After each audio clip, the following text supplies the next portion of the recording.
Dear students, ह्या व्हिडिओमध्ये आपण कॅटाबोलिक रिॲक्शन्स बद्दल माहिती घेणार आहोत. कारण glycolysis is a part of long multi step catabolic reaction. Respiration is basically catabolic असं म्हणतात. आता कॅटाबोलिक म्हणजे काय, त्याच्यात एनर्जी कुठून येते, ती कशी रिलीज होते, त्याला एक्झर्गॉनिक का म्हणतात, त्यातली काही एटीपी मध्ये तर काही हीट मध्ये कन्वर्ट होते, हे सगळं कन्सेप्ट क्लिअर झाले तर ग्लायकोलायसिस नीट चांगलं समजतो. म्हणून हे काही अतिशय बेसिक आणि फंडामेंटल कन्सेप्ट आपण समजून घेणार आहोत. त्याला सोपं करायला मी डायग्रामॅटिक रिप्रेझेंटेशन तयार केले, म्हणजे काय ते आता दाखवतो तुम्हाला.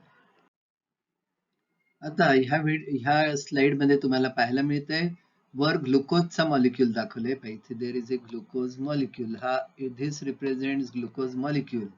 It is a complex molecule, कारण C6H12O6 24 ऍटम असलेला मॉलिक्यूल आहे, म्हणून त्याला आपण कॉम्प्लेक्स मॉलिक्यूल म्हणतोय. It has got very high energy. तुम्हाला सगळ्यांना माहिती आहे 686 खाली लिहिले पहा, 686 किलो कॅलरीज. पण इथे बऱ्याच मुलांचा फार चुकीचा कन्सेप्ट असतो, तो पहिल्यांदा आपण दूर करू. जर कोणाला असं वाटत असेल की एका ग्लुकोज मॉलिक्यूल मध्ये एवढी एनर्जी असते, तर it is absolutely wrong. This is huge amount of energy. 686 kilo, kilo म्हणजे त्याच्यावर 3 झिरो येणार आहेत. 686,000 कॅलरीज. एवढी प्रचंड एनर्जी एका ग्लुकोज मध्ये असणं केवळ अशक्य आहे. मग किती ग्लुकोज मध्ये असणार आहे? 1 मोल ऑफ ग्लुकोज. ग्लुकोजचं मॉलिक्युलर वेट 180 असल्यामुळे जर 180 ग्रॅम आपण ग्लुकोज घेतले, तर त्यात प्रचंड नंबर ऑफ ॲव्होगाड्रोज नंबर तुम्हाला माहिती आहे सगळ्यांनी, तेवढ्या नंबरचे मॉलिक्यूल असणे ग्लुकोजचे. तेवढ्या सगळ्या मॉलिक्यूल मधून किंवा 180 ग्रॅम्स मधून 686 किलो कॅलरी एवढी एनर्जी मिळते. एका ग्लुकोज मध्ये एवढी प्रचंड एनर्जी नसते. हे पहिलं सगळ्यांचं क्लिअर व्हायला पाहिजे. I hope you understood. Okay. पण तरी आपण म्हणतो आहे, भरपूर एनर्जी आहे, नो डाऊट अबाउट दॅट. फक्त it is not 686 kilo calorie per molecule of glucose, एवढं फक्त लक्षात ठेवा. आता हा ग्लुकोजचा मॉलिक्यूल स्टेप वाईज ही स्टेप दाखवली, 2 3 4 5. प्रत्येक स्टेपला तो ब्रेकडाऊन होत चाललाय आणि शेवटी काय तयार झालं? CO2 मध्ये आहेत 3 ऍटम, H2O मध्ये आहेत 3 ऍटम. हा होता कॉम्प्लेक्स मॉलिक्यूल ग्लुकोज, 24 ऍटम्स होते. त्याच्याकडून आपण सिंपल कडे आलो, 3 ऍटम. ह्यालाच म्हणतात कॅटाबोलिक reaction. You start with some complex molecule and end products are very simple. आता हे काय तयार झाले? Simple waste products. In case of glucose, CO2 आणि H2O ला वेस्ट प्रॉडक्ट्स म्हटलेलं आहे. आणि ग्लुकोज मध्ये भरपूर एनर्जी होती, ह्यांच्यामध्ये अतिशय लो एनर्जी मॉलिक्युल्स म्हणतात एंड प्रॉडक्ट जे होतात ते.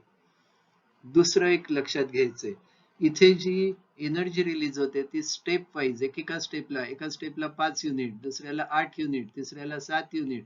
हे मी काही इमॅजिनरी नंबर घेतलेत कन्सेप्ट क्लिअर व्हायला. Is it clear? खरं नाही, तुम्हाला कळावं म्हणून मी हे आकडे घेतलेत, पण त्यांनी खूप कन्सेप्ट क्लिअर होतात, स्पष्ट कळतं सगळं. तर आता ही एनर्जी येते कुठून? ग्लुकोजच्या सी किंवा CH असे जे बॉन्ड असतात, त्यात एनर्जी स्टोअर केलेली असते. हे बॉन्ड आता ब्रेक होणार आहेत. बॉन्ड ब्रेक झाला की एनर्जी रिलीज होते. ही एनर्जी एटीपी मध्ये कन्वर्ट होते किंवा हीट मध्ये. त्याला पण एक नियम आहे, काय होतं ते आता आपण इथे नीट समजून घेऊ.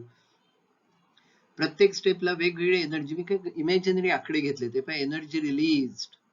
आता आपण असं समजू की एक एटीपी तयार करायला 7.3 युनिट पेक्षा जास्त एनर्जी लागते.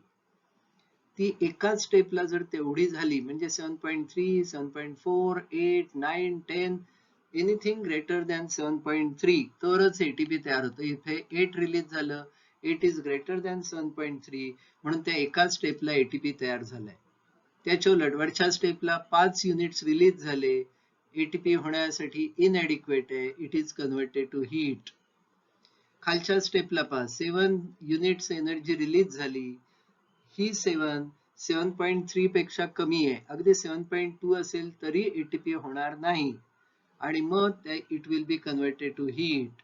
इथे 4 युनिट्स एनर्जी रिलीज झाली, आपल्या एटीपी करायला 7.3 लागणार होती, त्याच्यापेक्षा कमी आहे, सो कन्व्हर्टेड टू हीट. आता तुमच्या लक्षात आलं असेल, एनर्जी जर ऍडिक्वेट असेल तरच एटीपी तयार होऊ शकतो. Anything less than that is converted to heat. आणि जर ग्लुकोजचा मॉलिक्यूल एरोबिक पाथवेने, याला डाऊनहिल जर्नी म्हणतात, म्हणजे एनर्जी कमी कमी कमी होत जाते. Down hill journey of electrons चालू असतो आणि electrons the electron goes on losing energy. He energy usable form मध्ये कन्वर्ट करता आली तर एटीपी तयार होतो, नाही करता आली तर हीट मध्ये कन्व्हर्जन होतं. सो बेसिक कन्सेप्ट जर सगळ्यांना कळला असेल तर पुढचं कळायला सोपं जाणार आहे. आता आणखीन एक महत्वाचा कन्सेप्ट आपण समजून घेतोय, ज्याचा उल्लेख एनसीईआरटीत आहे पण नीट एक्सप्लेन केलं नाही, म्हणून आपण जरा नीट समजून घेऊ.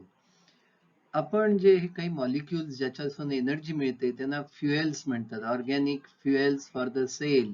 जसं कारला पेट्रोल डिझेल काहीतरी एनर्जी लागते, तशी फ्युएल मॉलिक्युल्स त्यातले मेन फ्युएल्स म्हणतात carbohydrates and fats. All of you must be quite aware of that. Protein normally वापरलं जात नाही, फारच महत्वाचं मॉलिक्युल आहे, so it is kept as a reserve only for emergencies. So normally carbohydrates and fats are used as fuels by the cells. त्यातलं most preferred substrate म्हणतात glucose आहे. त्याची कारण आहेत, ग्लुकोज मध्ये भरपूर एनर्जी आहे, तो सेलला रेडिली अवेलेबल असतो, त्याचे एंड प्रोडक्ट्स हे नॉन टॉक्सिक आहेत. ह्या वेगळ्या कारणांनी ग्लुकोजला म्हणतात मोस्ट प्रिफर्ड रेस्पिरेटरी सबस्ट्रेट, सेलचा सगळ्यात आवडता सबस्ट्रेट. तुम्हाला सगळ्यांना माहित असेल, substrate is the molecule on which the reaction starts, आणि एंड प्रोडक्ट त्याला आपण प्रोडक्ट म्हणतो. Okay, so glucose is the most preferred substrate of respiration. येतो प्रश्न, माहित असेल सगळ्यांना. आता ह्या फ्युएलचं असं काय वैशिष्ट्य आहे, ही ऑर्गॅनिक मॉलिक्यूलला फ्युएल का म्हणतात? Because they are source of hydrogen atoms. Hydrogen atom, all of you are quite aware, सगळ्यांना माहित आहे की made up of 1 proton and 1 electron. त्यातले इलेक्ट्रॉन जे असतात ते फ्युएल मधून आलेले जे इलेक्ट्रॉन असतात ते हाय एनर्जी असतात, आणि तसं असेल तरच that molecule can act as a fuel.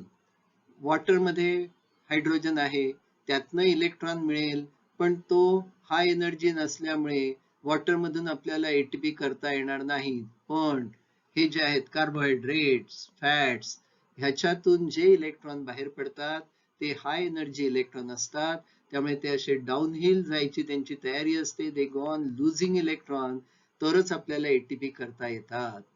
आणि तिसरं आपण एक ऑलरेडी पाहिलं एक महत्वाचं कन्सेप्ट, बॉन्ड जेव्हा ब्रेक होतात तेव्हा एनर्जी रिलीज होते, ती वापरता आली तर एटीपी होणार युजेबल फॉर्म, नाही वापरता आली तर it is converted to heat. आता हळूहळू सगळे कन्सेप्ट क्लिअर झाले असतील तर आता कळायला सोपं जाईल. अशा तऱ्हेने ग्लुकोजचा मॉलिक्यूल जेव्हा कम्प्लिटली ब्रेकडाऊन होतो, एंड प्रॉडक्ट CO2 आणि वॉटर तयार होतं, तेव्हा त्यातली 100% एनर्जी रिलीज, 100% जी काय आहे सगळीच्या सगळी रिलीज झालेली असते. मग त्याला आपण कम्प्लीट ऑक्सिडेशन म्हणतो, कारण सगळेच्या सगळे बॉन्ड आता ब्रेक झालेले आहेत. त्या एंड प्रॉडक्ट जे आहेत CO2 आणि H2, त्यात काही एनर्जी राहिलेली नाही, ग्लुकोज मधली जी होती 100% हॅज बीन रिलीज, हे कळलं पाहिजे.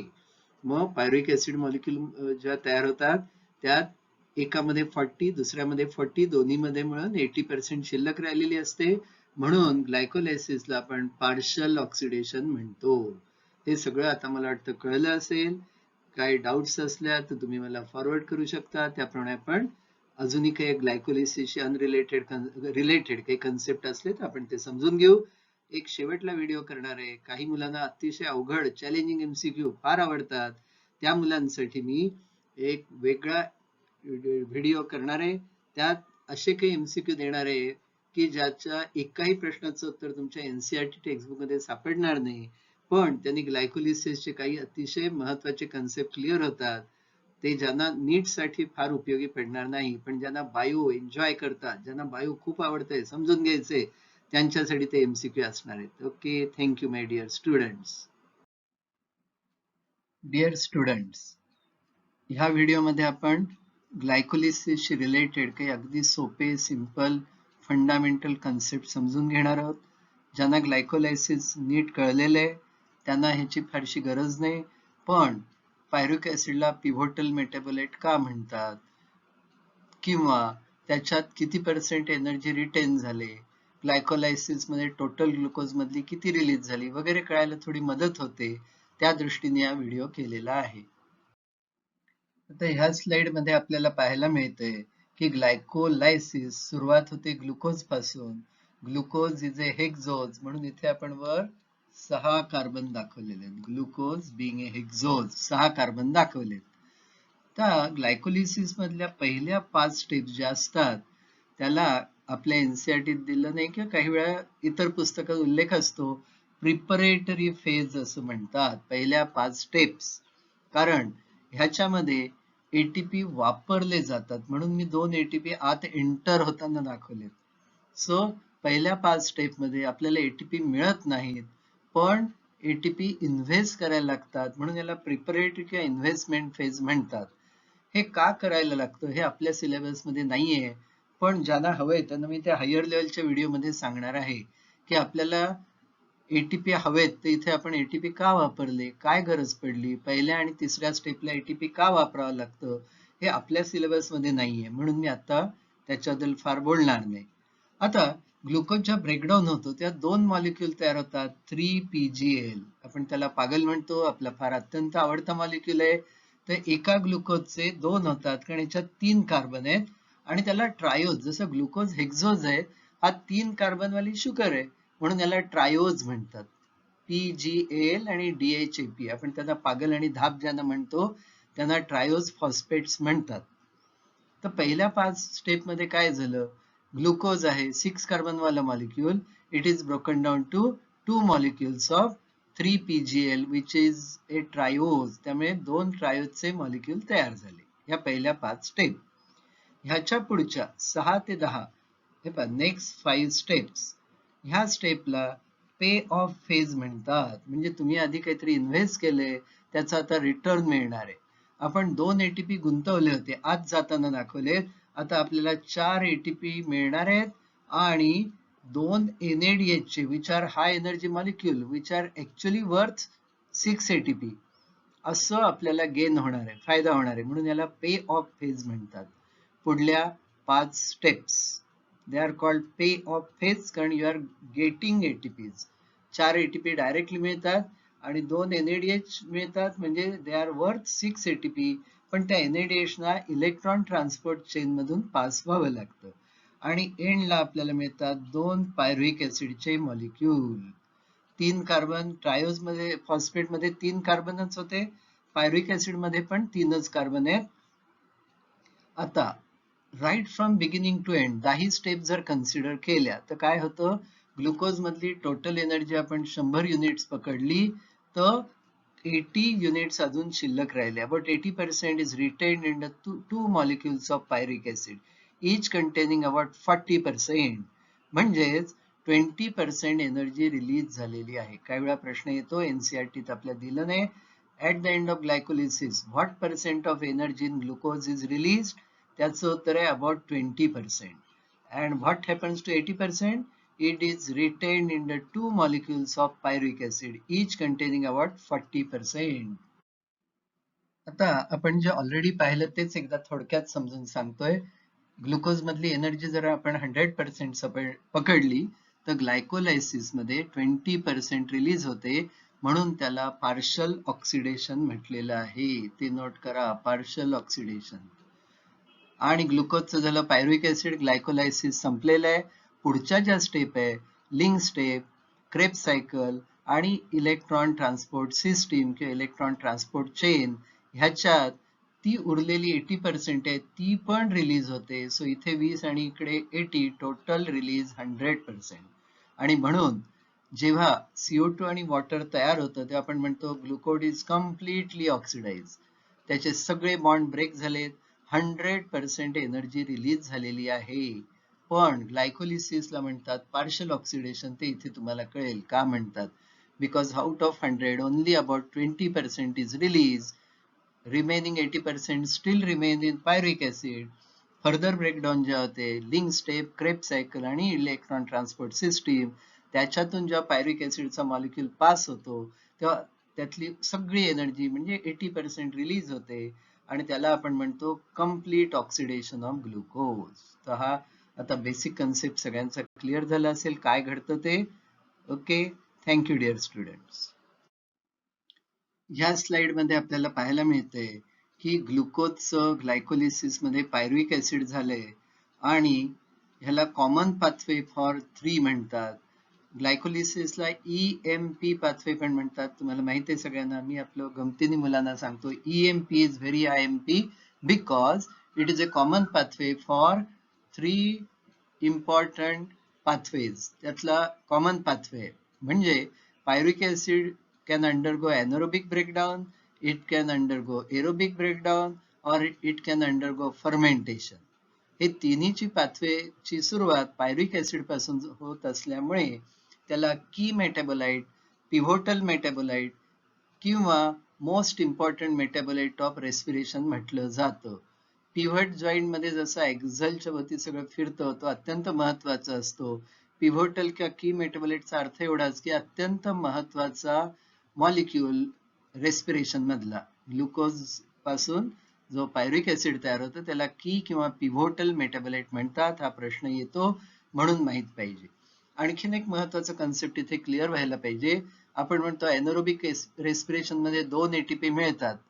त्या 2 ATP पैकी जे ग्लायकोलिसिस मध्ये जे 2 मिळतात तेच 2 पुढे पायरुविक ऍसिड फर्दर ब्रेकडाऊन होतं एनोरोबिक पाथवेनी तेव्हा 0 ATP मिळतात. म्हणून मी त्या एरोवर 0 दाखवली. इथे आहे शोन 0.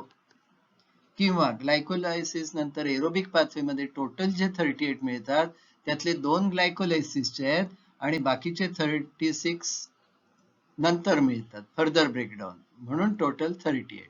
फर्मेंटेशन मध्ये जे 2 ATP मिळतात ते सुद्धा ग्लायकोलायसिसचेच 2 असतात. पायरुविक ऍसिड जेव्हा फर्दर ब्रेकडाऊन होऊन त्याचं इथाइल अल्कोहोल किंवा लॅक्टिक ऍसिड तयार होतं तेव्हा 0 ATP मिळतात. हे सगळ्यांना क्लिअर झालं पाहिजे नाही तर इथे मार्क जातात. फर्मेंटेशन मध्ये अल्कोहोल होताना किंवा लॅक्टिक ऍसिड होताना जे 2 ATP मिळतात ते ग्लायकोलिसिस मधला आपण ज्याला नेट गेन 2 म्हणतो ते असतात. फर्दर ब्रेकडाऊन मध्ये एकही ATP मिळत नाही. हे सगळ्यांचं क्लिअर झालं पाहिजे. तेवढ्यासाठी स्लाइड होती. I hope the idea is not clear. सगळ्यांना कळलंय. एनोरोबिक किंवा फर्मेंटेशन मधले 2 ATP हे ग्लायकोलायसिसचे 2 असतात. पायरुविक ऍसिड फर्दर ब्रेकडाऊन होतं त्या एकही ATP मिळत नाही. एनोरोबिक पाथवे असो की फर्मेंटेड. एरोबिक मध्ये भरपूर मिळतात 36. पण एनोरोबिक किंवा फर्मेंटेशन मध्ये पायरुविक ऍसिड ह्या पाथवेनी जेव्हा ब्रेकडाऊन होतं त्या 0 ATP मिळतात. हे कळायसाठी मी स्लाइड दाखवले so that your idea should be very clear. Okay, thank you students.